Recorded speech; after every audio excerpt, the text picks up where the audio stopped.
Assalamualaikum warahmatullahi wabarakatuh. Waalaikumsalam warahmatullahi wabarakatuh. Apa kabarnya pagi hari ini anak-anak? Baik, Bu. Masih semangat? Masih. Masih semangat? Masih. Ya, sebelum kita mulai kegiatan bimbingan kita pada kesempatan kali ini, ada baiknya kita berdoa terlebih dahulu. Boleh dipimpin sama Mbak Yasmin untuk memulai pada kegiatan pada pagi hari ini. Berdoa mulai. Doa selesai. Ya, baik, terima kasih Mbak Yasmin. Baik, sebelumnya ada yang sudah kenal Ibu? Sudah. Belum, Bu, belum. Oh, belum, ada yang belum. Oh ya, baik. Anak Jadi- baru, Bu. Oh, anak baru. Iya. Anak baru ya, Mbak? Iya. Baru pindah. Iya. Oh iya ya. Jadi sebelumnya perkenalkan, saya adalah guru BK kalian. Nama saya adalah Ibu Afifah. Kalian bisa memanggil saya Ibu Afifah, yang akan memimpin kegiatan bimbingan klasikal pada pagi hari ini. Kita akan melaksanakan bimbingan ini selama 45 menit ke depan. Kita maksimalkan waktu dengan sebaik mungkin ya anak-anak. Baik, Bu. Baik, sebelumnya biar kita makin semangat, kita ice breaking sebentar. Ya. Jadi permainannya semangat kan ini? Semangat. Ayo Mbak masalahnya. Ayo Mbak, Ibu punya permainan yaitu merangkai sebuah cerita 3 kata. Nah nanti itu 3 kata bebas mau kalian saling berkesinambungan atau tidak itu bebas. Jadi kan ini nanti ceritanya agak absurd tapi nggak apa-apa. Yang penting nggak saling berkesinambungan nggak apa-apa. Yang penting merangkai cerita. Misal ya contoh, Ibu menyebutkan ada seekor naga. Nanti misal Mbak Diva menjawab sedang makan bakso, gitu nggak apa-apa gitu. Nanti saling ini. Jadi nanti Sambung Ibu kata. ya bisa mengatakan sampai ke Mas Kiki ya. 3 kata ya. Mulai dari Ibu ya. Ada seekor naga. Sering berkelahi. Berkelahi tidak baik. Tidak baik ya. Buruk. Oh ya, Buruk dan baik. Burung itu tidak boleh. Iya Mbak Dina. Boleh makan nasi goreng. Iya mesti. Nasi goreng pedas. Terima kasih ya. Suasana sudah agak relax, gak tegang lagi ya. Jadi pada kesempatan kali ini kita akan membahas topik tentang cyberbullying. Anak-anak sudah tahu apa itu cyberbullying? Belum, Bu. Oh ya, ada yang karena kalian tidak tahu, mari kita memahami dan perhatikan topik yang akan kita bahas pada kesempatan kali ini. Oh iya, apa itu? Kenapa sih kita belajar tentang topik ini, cyberbullying ini? Ada yang tahu nggak kenapa kita belajar ini? Kenapa nggak ini? Kenapa nggak bullying? Kenapa sih nggak bullying? Nggak tahu, Bu. Oh nggak tahu. Ya karena tujuan kita mempelajari topik ini itu supaya kalian tuh memiliki tanggung jawab dalam berinteraksi di sosial media, terutama yang sering pakai apa? TikTok, Instagram. Itu biar lebih bijak lagi ya, biar ketikannya itu lebih bisa dikendalikan. Nah, anak-anak, kita mulai membahas tentang topik ini ya.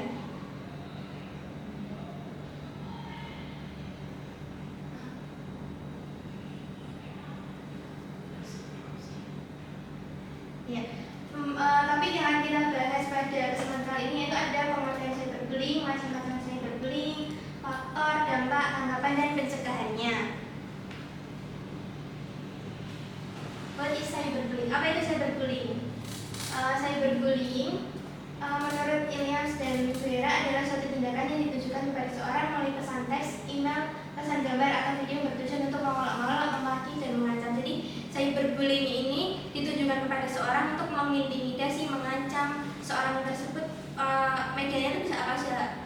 Ada gambar, ada video, ada foto-foto yang mungkin menjadikan posisi korban itu sangat terancam. Bisa dipahami anak-anak? Bisa, Bu. Baik, selanjutnya macam-macamnya itu ada banyak, ada 8. Ada harassment, merupakan perilaku yang mengirim pesan-pesan dengan kata-kata tidak sopan. Ini tuh sering kali. Kalian sering nggak kalau main sosmed? Sering, Bu. Sering lihat kata-kata dilontarkan tidak sopan kan? Iya. Nah itu termasuk contohnya. Yang kedua, denigration, merupakan perilaku membuat keburukan seorang di internet. kayak pencemaran nama baik. Iya, ada Bu. Terus ketiga ada framing, merupakan perilaku yang berupa mengirim pesan teks dengan kata-kata kasar, kayak dan frontal. Ini sering banget terutama di TikTok komen-komen ya, orang-orang berucap frontal tidak pantas. Ya tidak pantas. Ya kalau ada impersonation. Kalau stand up comedy kan impersonate. Impersonate itu biasanya menerikan seseorang ya, kayak itu untuk tujuan menghibur. Nah kalau impersonation ini kayak perilaku berpura menjadi orang lain tapi kayak mengirimkan pesan-pesan atau status yang tidak baik gitu, kayak apa ya, kayak menjadi orang lain gitu. Selanjutnya ada masquerading, merupakan tindakan berpura-pura menjadi orang lain dengan menciptakan alamat email palsu. Ini sering banget di Instagram, orang-orang bikin akun anonim terus mengajak orang mengirimkan apa ya, informasi-informasi yang tidak Seharusnya. iya, betul. Yang keenam ada pseudonyms, merupakan perilaku menggunakan nama alias, nama online untuk menutupi identitas mereka. Secara online orang lain hanya dikenal dengan nama samaran. Ini semacam scam. Ini ada akun anonim, terus ngaku-ngaku orang lain, terus tujuannya untuk mengancam, menghina. Itu namanya pseudonyms. Yang tujuh, outing dan trickery. Outing merupakan perilaku menyebarkan rahasia orang lain atau foto-foto pribadi milik orang lain. Sedangkan trickery merupakan perilaku menunjuk seorang dengan tipu daya atau mendapatkan rahasia atau foto pribadi. Ini nggak boleh ya anak-anak.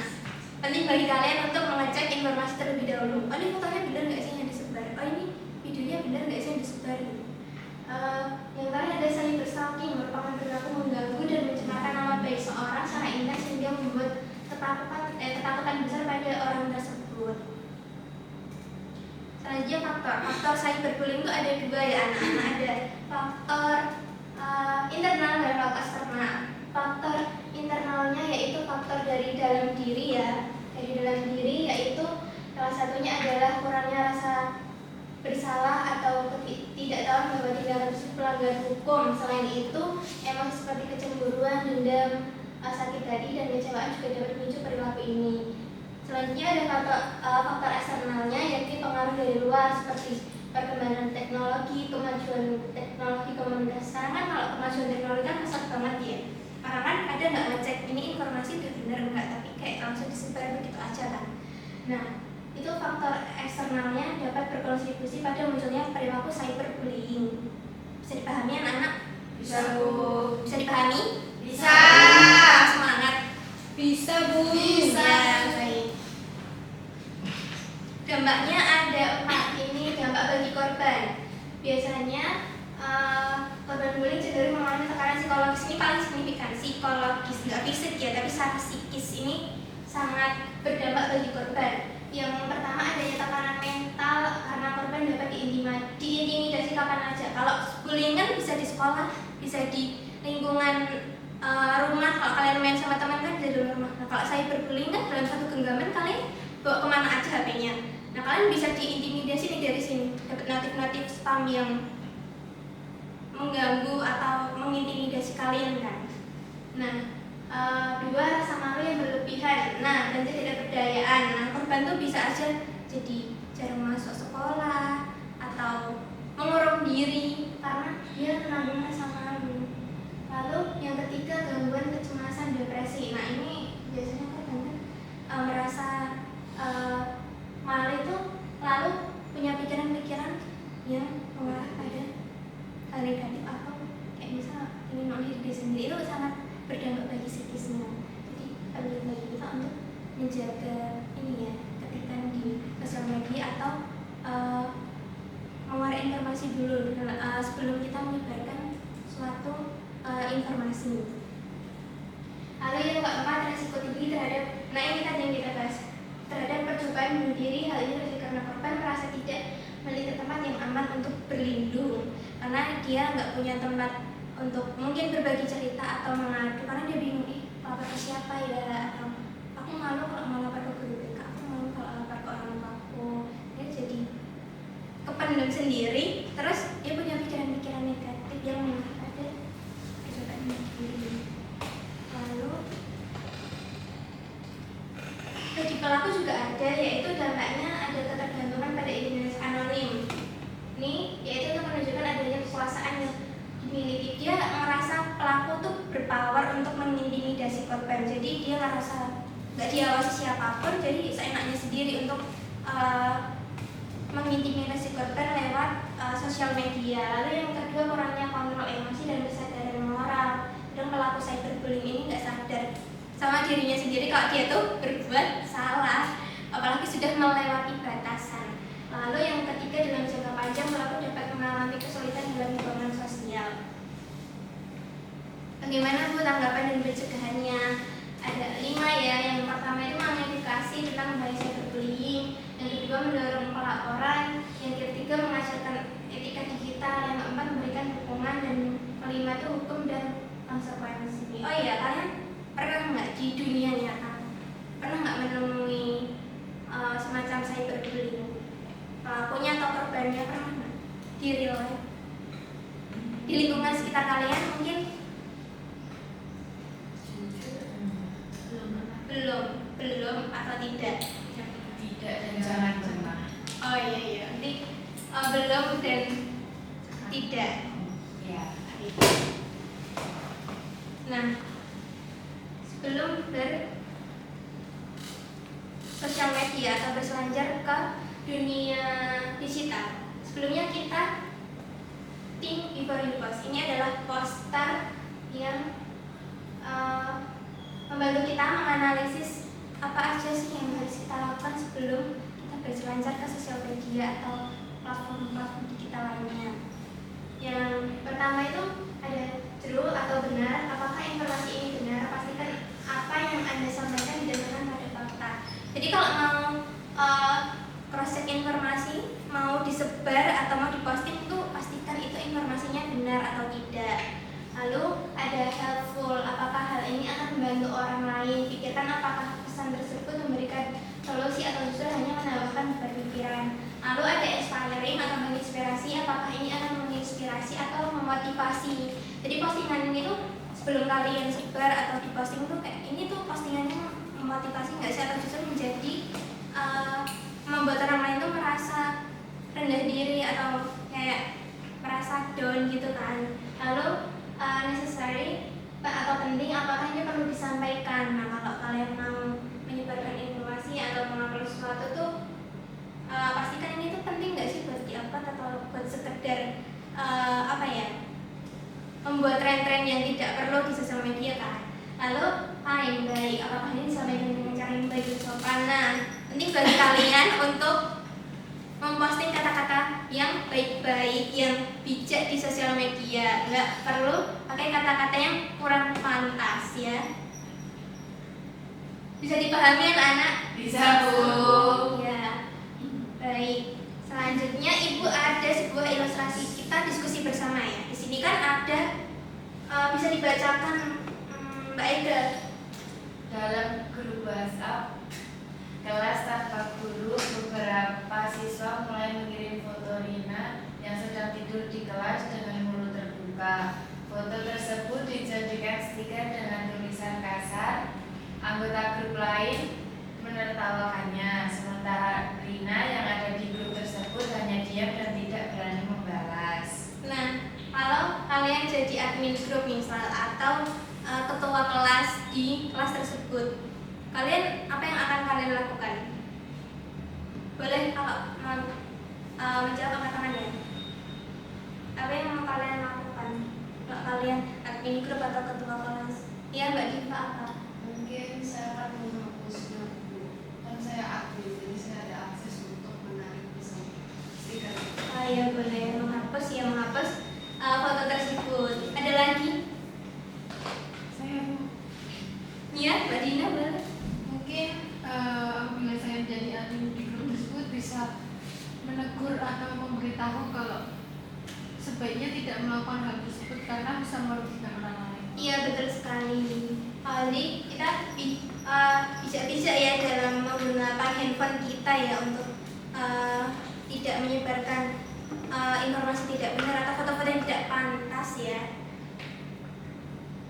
Lalu yang terakhir kita masuk ke pertanyaan refleksi. Boleh yang ingin menjawab Ada. Yang pertama, pernahkah jariku secara tidak sengaja menyakiti perasaan orang lain di dunia maya?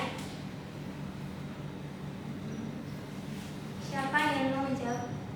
Pernah nggak secara tidak sengaja menyakiti perasaan orang? Nggak pernah kan? Ya, Kalau alhamdulillah. pakai jari ya. Oh, berarti secara kata-kata. Oh, Kan pakai betul. jari kan. Iya. Jari Oh, kan. baik-baik. Lalu, bagaimana perasaanmu jika seluruh rahasiamu disebarkan oleh orang yang tidak dikenal melalui internet? Marah. Sakit sih. Ya, sakit Kecewa. hati. Iya. Iya, betul. Karena Iya, Mas. Kecewa. kecewa. Apalagi? Kehilangan Frustasi. kepercayaan kepada orang yang menyebarkan. Iya, boleh. Tapi kan sakit hati. Iya, sakit hati. Lalu, terakhir, satu langkah nyata apa yang akan aku lakukan jika melihat teman kelas menjadi korban perundungan? Membela. Membela boleh? Melaporkan ke guru BK. Iya, boleh. Mendengarkan cerita. Iya, boleh. Jadi kalau kita melihat perundungan itu nggak mungkin diem aja ya, pasti kita akan lapor entah ke guru BK atau wali kelas kan. Iya. Itu membantu kita untuk memperhatikan atau membangun empati di lingkungan sekitar. Nah, sebelum Ibu tutup kegiatan bimbingan musikal kita pada kesempatan ini, apakah ada yang ingin ditanyakan?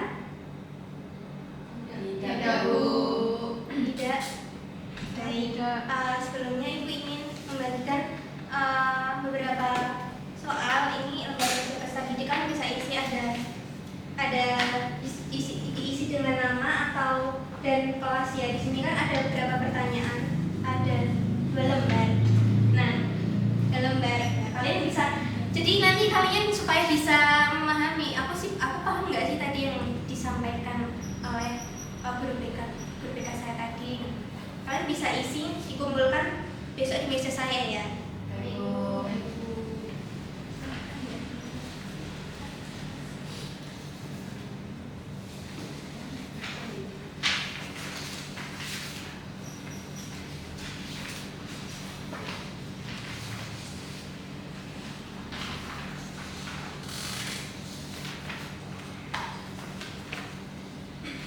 Silahkan Mas Kiki. Bisa diisi besok dikumpulkan di meja Ibu ya. Iya, Ibu. Dari materi yang sudah Ibu paparkan dan sampaikan, apa kesimpulan yang bisa kalian dapatkan? Yang Mbak Yasmin silahkan. Mungkin kesimpulannya itu pentingnya menjaga etika berinteraksi saat di internet, serta berani mengambil langkah saat kita melihat korban dengan melaporkan kepada guru BK atau wali kelas. Iya, betul sekali. Ini bagi kita ya untuk penting menjaga ketikannya di sosial media ya. Kalian nggak pernah mengetik aneh-aneh kan di sosmed. Tidak pernah. Ya jangan sampai ya, itu menjadi catatan penting buat kita, menjadi concern buat kita bahwa jari kita itu adalah harimau kita. Biasanya kan mulut kita harimau kita. Sekarang jari kita juga harimau kita. Baik anak-anak, karena waktunya sudah habis, kita akhiri kegiatan bimbingan musikal kita pada kesempatan kali ini. Boleh dipimpin berdoa, Mbak Lasa. Untuk mengakhiri kegiatan pada hari ini, berdoa sesuai percaya dan keyakinan masing-masing. Berdoa dimulai. Berdoa selesai. Baik, terima kasih anak-anak untuk partisipasi dan kerjasamanya pada kegiatan ini. Minggu depan kita akan bertemu lagi dengan topik yang berbeda. Terima kasih. Wassalamualaikum warahmatullahi wabarakatuh. Waalaikumsalam warahmatullahi wabarakatuh. Dengan atas Ini.